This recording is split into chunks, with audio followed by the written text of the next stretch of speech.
ये जो generic medicine जो हम कहते हैं, ये अंग्रेजी का शब्द है, इसको हिंदी में कैसे समझाएं? मैं आपको बहुत सरल भाषा में बताता हूँ। हाँ। तो ये जेनेरिक नाम जो दवा का जो मूल सॉल्ट है, जो इसके अंदर जो दवा है उसका नाम है, केमिकल नाम, उसका केमिकल नाम है। अब जैसे और उदाहरण अगर सरल करके बताएं इसको, तो जैसे ये लड़की दुबली पतली सी नजर आती है, तो मैं अगर डॉक्टर हूं हाँ। तो मैं इसको ये कहूं 1 गिलास दूध सुबह 1 गिलास शाम को पिया कर।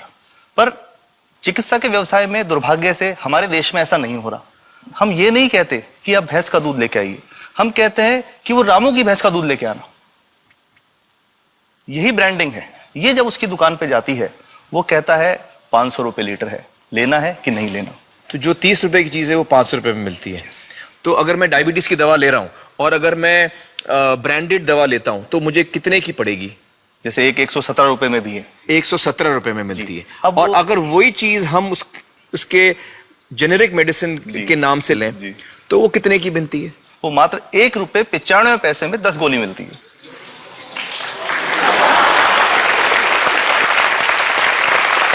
और दोनों गोलियों में कोई फर्क नहीं है किसी किस्म का? 100% समान, क्योंकि इसकी उत्पादन लागत ही इतनी है। उसका manufacturing, packaging, transport, retail margin, जो उसके मार्जिन जो हैं, जो हमारे ज्यादा वो सब मिला करके उतने की ही पड़ती है।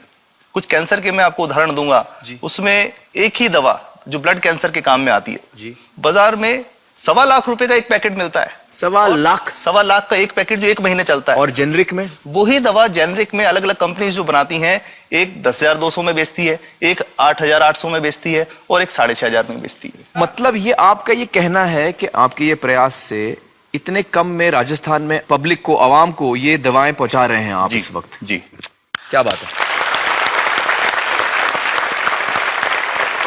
मेरा ये सवाल है कि डॉक्टर्स जो हैं वो हमारे पर्ची पर जेनेरिक नाम क्यों नहीं लिख के देते? क्यों लिखते हैं वो ब्रांडेड? जाने नहीं देंगे बाहर फिर? नहीं, सब जाने देंगे। जब एक नया मेडिकल प्रैक्टिशनर जब प्रैक्टिस शुरू करता है, तो उसके पास जो कंपनी के जो मेडिकल रिप्रेजेंटेटिव्स होते हैं, सेल्स बढ़ाने का उनका काम होता है, मार्केटिंग प्रिंसिपल के हिसाब, सेल्स एजेंट होते हैं बेसिकली। फिर वो कहते हैं साहब आप हमारी जो दवा है यही लिखना, ये बहुत बेहतर दवा है, इससे मरीज ठीक होगा। और उनको डॉक्टर्स को लिखने के लिए उनको प्रेशराइज किया जाता है, उनको टेम्प्ट किया जाता है।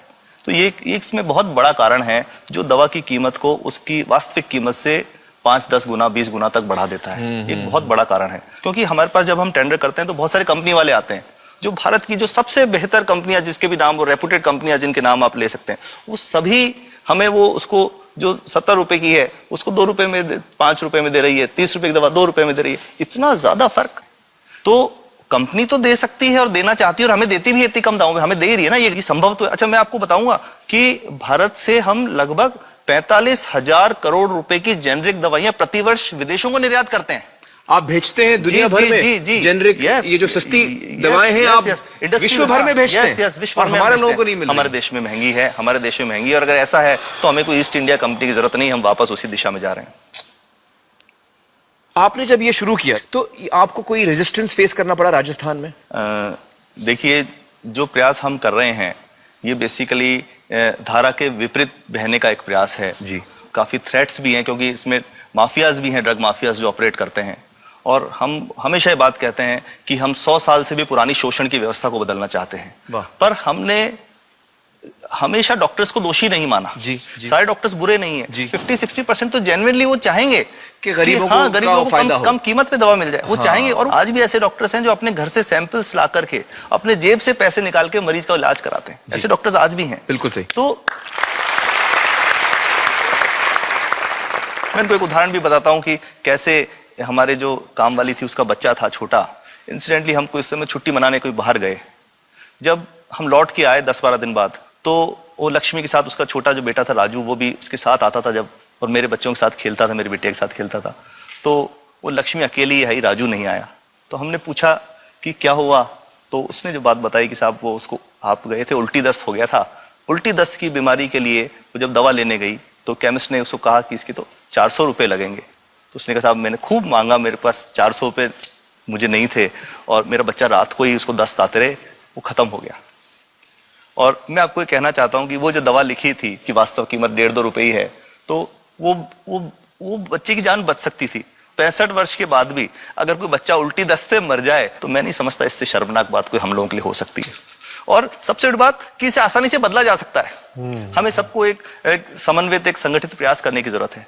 ये तो कुछ भी नहीं है, कोई नई फैक्ट्री खोलनी नहीं, कोई नई दवा नहीं बनानी, ये सब जो गलत चल रहा है इसको रोकना ही तो है। तो दोस्तों, डॉक्टर समित की बातों से हमें यह पता चला है कि दवाइयों का जो कॉस्ट होता है, जो उनको बनाने का खर्च होता है, वो बहुत ही कम होता है और हमें इन कम दामों में ये दवाइयां मिल सकती हैं अगर हमारी राज्य सरकार जेनेरिक मेडिसिन की दुकानें खोले, जैसे राजस्थान सरकार ने किया है और जिसके लिए हम उन्हें सलाम करते हैं। एक बात और, अगर आप एक एनजीओ हैं और आप जेनेरिक मेडिसिन की दुकान खोलना चाहते हैं तो department of chemicals and fertilizers आपको 50,000 रुपए की ग्रांट भी देता है। डॉक्टर समित, आपने बहुत ही बेहतरीन काम किया है और इस बहुत ही अहम मुद्दे पर रोशनी डालकर हमारी आंखें खोल दी हैं और हमारी दुआ यह है कि जो काम आपने राजस्थान में शुरू किया है वो हर राज्य में फैले, देश के कोने कोने में फैले।